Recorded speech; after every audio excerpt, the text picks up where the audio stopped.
নমস্কাৰ জেআৰজি ব্লগলৈ সকলোকে স্বাগতম জনাইছোঁ। আজি আমি আলোচনা কৰিবলৈ লৈছোঁ CTET 2024 সম্পৰ্কত। ইতিমধ্যে CTETৰ বাবে অনলাইন আৰম্ভ হৈছে। যদি আপোনালোকে কোনোবাই CTET দিম বুলি ভাবি আছে তেতিয়াহ'লে অনলাইন কৰিব পাৰে। অনলাইন যেহেতু 7 মাৰ্চৰ পৰাই আৰম্ভ হৈছে আৰু লাষ্ট ডেট 2 এপ্ৰিল।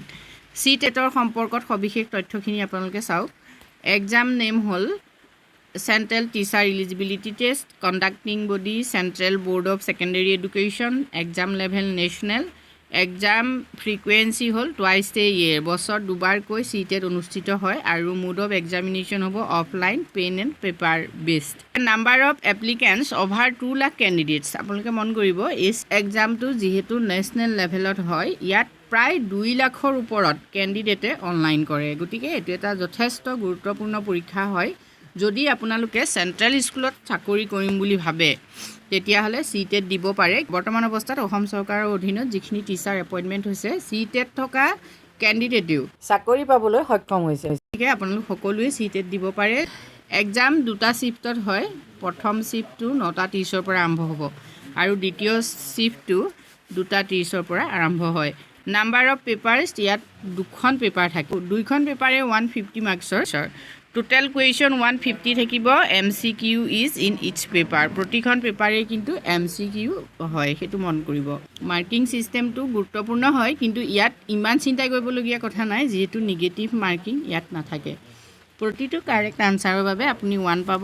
CTET আপোনালোকে ইংলিছ বা হিন্দী যিকোনো এটা মিডিয়ামত দিব পাৰে আৰু ইয়াৰ ৱেবছাইটটো আপোনালোকে চাই লওক। এই ৱেবছাইটত গৈ আপোনালোকে সম্পূৰ্ণ তথ্যখিনি লাভ কৰিব পাৰিব। https://cetet.nic.in এইটো ৱেবছাইটত গ'লে আপোনালোকে সবিশেষ তথ্যখিনি পাব আৰু এই সবিশেষ তথ্যখিনি বা ন'টিফিকেশ্যনখন মই ডেছক্ৰিপশ্যন বক্সৰ লিংকতো দি দিম। আপোনালোকে তাত গৈও সবিশেষ তথ্যখিনি পঢ়ি চাব, যিহেতু সম্পূৰ্ণ চিলেবাছ সেই ন'টিছখনত দিয়া আছে।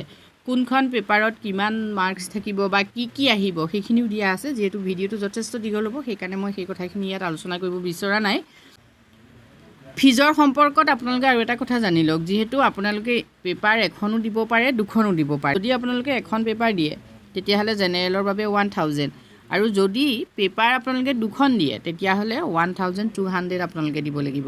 SC ST কেণ্ডিডেটৰ বাবে পেপাৰ যদি এখন দিয়ে 500 আৰু 2খন যদি দিয়ে 600।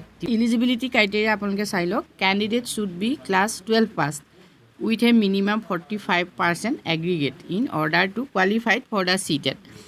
প্ৰাইমেৰী টিচাৰ যদি আপুনি হ'ব খোজে তেতিয়াহ'লে আপুনি 12 পাছ হ'লেও CTET দিব পাৰিব। মাত্ৰ 12ত আপোনাৰ 45%ৰ ওপৰত মাৰ্কছটো থাকিব লাগিব। 45 থাকিলেও হ'ব, তাৰ ওপৰত কিন্তু থাকিবই লাগিব।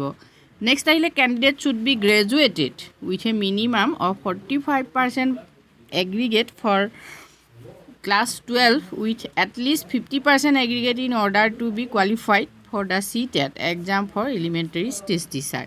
Candidate should have completed the prescribed teacher training programs, teacher education courses. Teacher training যিকোনো প্ৰগ্ৰেম আপোনালোকে কিন্তু কৰাৰ হ'বই লাগিব। BEd DLEd এইখিনি আপোনালোকৰ থাকিব লাগিব। এই CTETৰ কাট অফ মাৰ্কটো কেনেকুৱা হ'ব পাৰে? Have a look at the CTET cut off mark 2024ৰ মিনিমাম কোৱালিফাইং মাৰ্কছ কেনেকুৱা হ'ব পাৰে আপোনালোকে চাওক। জেনেৰেল কেণ্ডিডেটে minimum qualifying marks out of 150 ভিতৰত 90 পাবই লাগিব। সেইটো মিনিমাম কোৱালিফিকেশ্যন মাৰ্কছ, এইটো মন কৰিব, কোৱালিফিকেশ্যন মাৰ্কছ। আৰু minimum qualifying percentage in percent 60% হ'ব লাগিব জেনেৰেলৰ কাৰণে। ST OBC PWD কেণ্ডিডেটৰ বাবে কোৱালিফাইং মাৰ্কছ 82, কোৱালিফাইং পাৰ্চেণ্টেজ হ'ল 55।